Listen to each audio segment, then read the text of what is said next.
Boa tarde. Receba nossa saudação na graça e na paz do Senhor, porque já estamos iniciando mais um trabalho através do canal Esperança do Porvir, que leva até você uma mensagem diária da Palavra de Deus. Eu quero convidar-lhes para orarmos a Deus e logo após estarei lendo a palavra dele.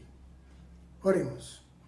Senhor nosso Deus, eterno e glorioso Pai, nós te rendemos graça de todo o nosso coração, porque Tu és bom, Senhor, e a Tua bondade dura para sempre.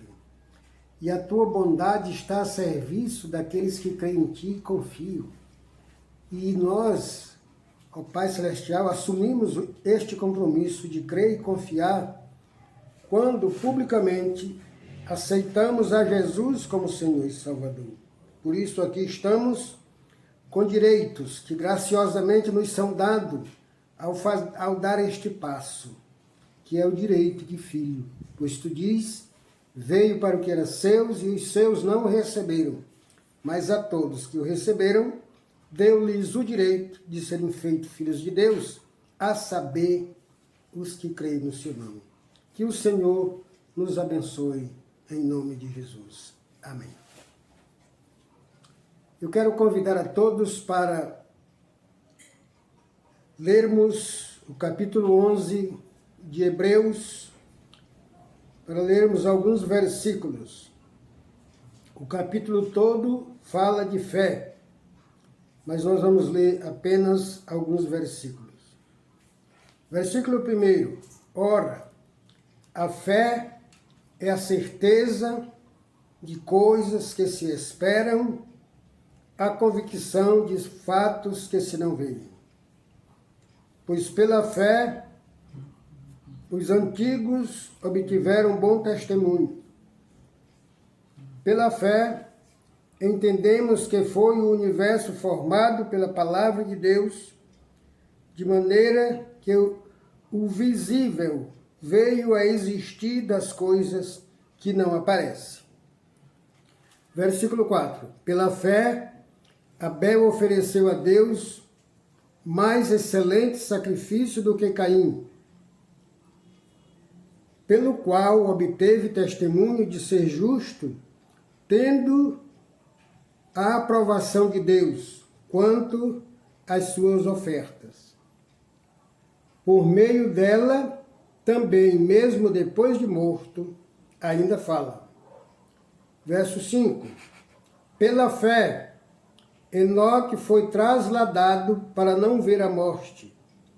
Não foi achado porque Deus o trasladara, pois antes da sua trasladação, obteve testemunho de haver andado com Deus. De fato, sem fé, é impossível agradar a Deus, porquanto é necessário que aquele que se aproxima de Deus creia que Ele existe e que se torna galardoador dos que o buscam.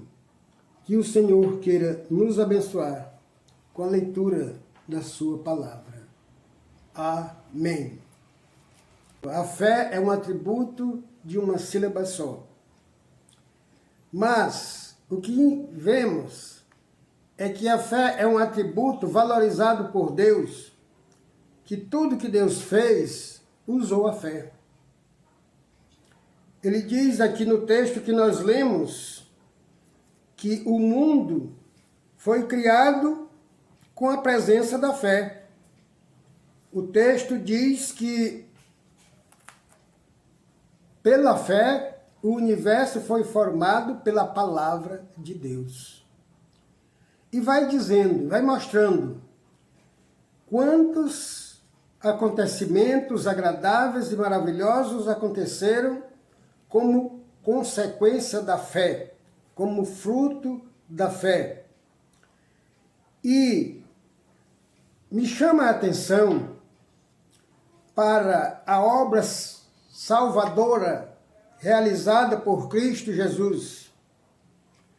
O Senhor Jesus, usando o apóstolo Paulo, escreveu aquele texto que nós temos usado aqui muitas vezes. Pela graça sois salvos por meio da fé. E isto não vem de vós, é dom de Deus. Como já falamos ontem, a graça é um atributo que estava nas mãos de Deus e a fé um atributo no coração do homem, mas tudo são doação de Deus.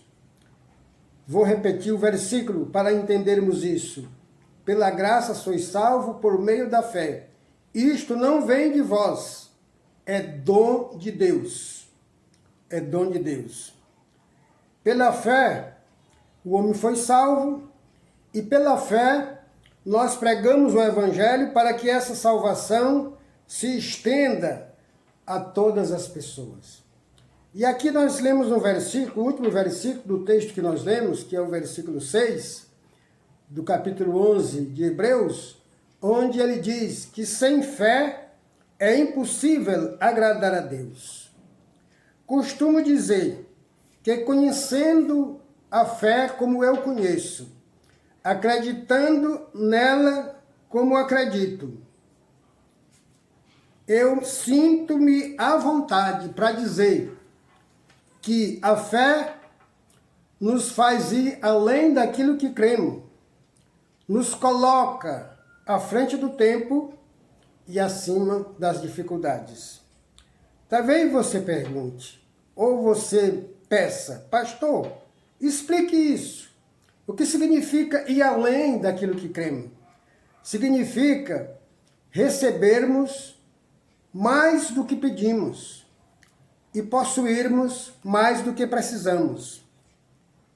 E o que significa viver à frente do tempo? Significa que o tempo mau que existe, do qual somos avisados por Cristo Jesus e pelo apóstolo Paulo, ele vai nos perseguir. Mas ele nunca nos alcança, porque quando ele chega no local onde ele buscava nos encontrar, nós já saímos. Ou quando ele chega, quando ele prepara a sua armadilha, que ela desarma, ou nós já passamos, ou ainda não chegamos. Isso é viver à frente do tempo. E viver acima das dificuldades, o que significa? Significa viver no meio dos problemas sem ser atormentados por eles. Como assim? O profeta Isaías diz no capítulo 43 do seu livro, no versículo 2, ele diz ali que quando passarmos pelas águas, elas não nos afogarão. Quando passarmos pelo fogo, ele não nos queimará.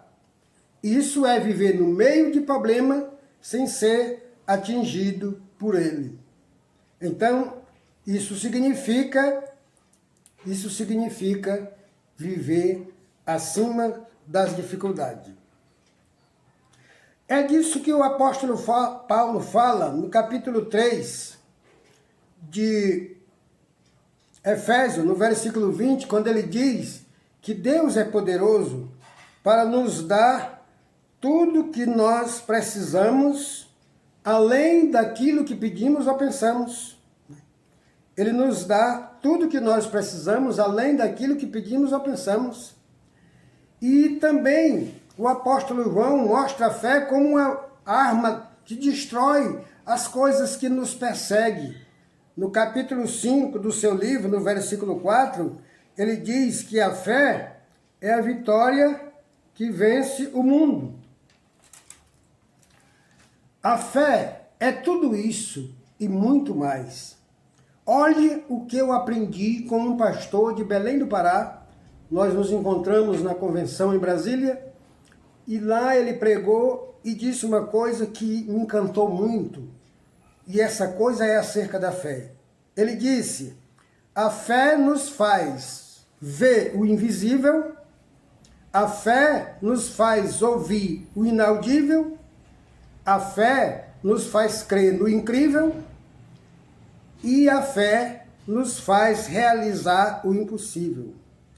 Deus diz em Romanos, capítulo 1, versículo 17, que o homem que vive por fé é visto por ele como justo.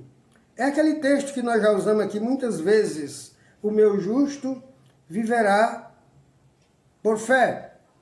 E o apóstolo Paulo diz que o cristianismo ou o cristão não é aquele que vive pelas obras, mas é aquele que vive pela fé. Ele diz em 2 Coríntios, capítulo 5, versículo 7, nós não andamos por obras ou pelo que vemos, mas andamos por fé. Isto significa dizer que a fé é de fato a certeza das coisas que não se veem. E Deus nos convoca para ver ou para viver a fé na prática intensamente. Deus nos convoca para isso. Você quer ver uma coisa? Eu vou ler um texto aqui onde ele faz essa convocação. Capítulo 4, de 2 aos Coríntios, no versículo 16, ele diz, por isso não desanimamos. Pelo contrário, mesmo que o nosso homem exterior se corrompa, contudo, o homem interior se renova de dia em dia. Porque a nossa leve e momentânea tribulação produz para nós eterno peso de glória, acima de qualquer comparação. Não atentando nós nas coisas que se veem, mas nas que se não veem, porque as que se veem são temporais, e as que se veem são eternas. Aqui eu classifico esse texto como uma convocação divina para vivermos a fé de forma intensa. Porque quando ele diz, não atentando nas coisas que se veem, mas nas que se não veem, ele está falando da fé, visto que a fé é a certeza das coisas que não se vê e a convicção de fatos que se espera. Com isto, eu entendo o porquê que Deus oferece tudo que nós pedimos em oração e nós oramos e não recebemos nem 50% daquilo que pedimos a Deus. É porque as coisas que nós pedimos, existem as coisas temporais e as coisas eternas. As coisas eternas Ele está entesourando lá nos céus para quando chegarmos recebermos. E as temporais Ele nos dá aqui. Graças a Deus por isso. Esta é uma das formas de entesourar no céu o tesouro que Cristo diz, que não devemos acumular tesouro na terra, porque a ferrugem corrói, o ladrão rouba e a traça também corrói. Aí ele diz, mas ajuntai tesouro no céu, onde nem ladrão rouba, e nem a traça e nem a ferrugem corrói. E a forma de ajuntar esse tesouro no céu não é apenas uma.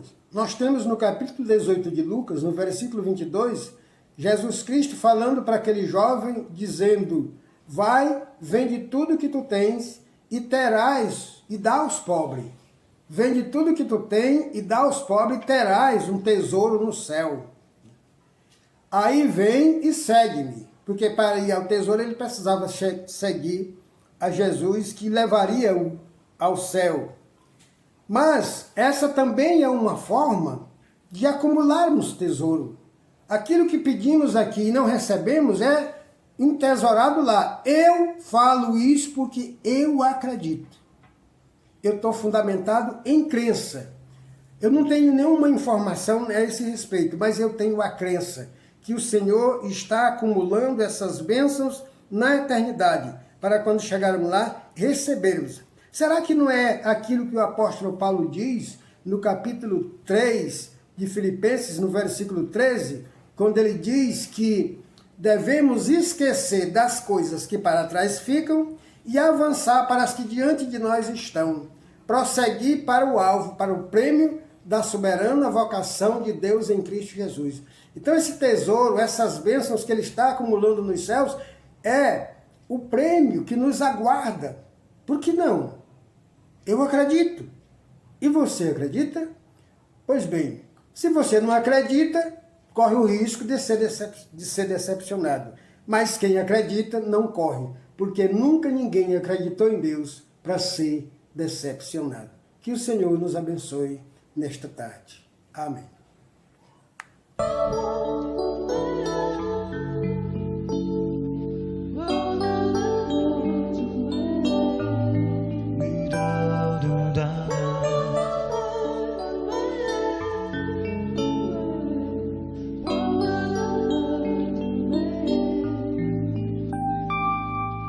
Tudo que Jesus conquistou na cruz é direito nosso, é nossa herança. Todas as bênçãos de Deus para nós, tomamos posse, é nossa herança. Toda a vida, todo o poder, tudo que Deus tem para dar. Abrimos nossas vidas para receber, nada mais nos resistir. Aleluia! Maior é o que está em nós do que o que está no mundo.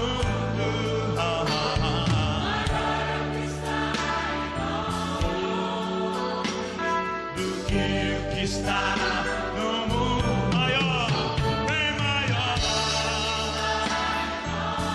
aleluia, do que o que está no mundo, bem maior, do que o que está no mundo. Ó Senhor, nessa noite abrimos nossas vidas, ó Pai, para receber tudo que Tu tens para nós. Derrama, Senhor, derrama sobre o Teu povo tudo aquilo que Jesus conquistou na cruz. Tudo que Jesus conquistou na cruz é direito nosso, é nossa herança. Todas as bênçãos de Deus para nós, tomamos posse, é nossa herança. Toda vida, todo poder, tudo que Deus tem para dar. Abrimos nossas vidas para receber. Aleluia! Glória ao Teu nome, bem maior, maior é o que está em nós, aleluia, do que o que está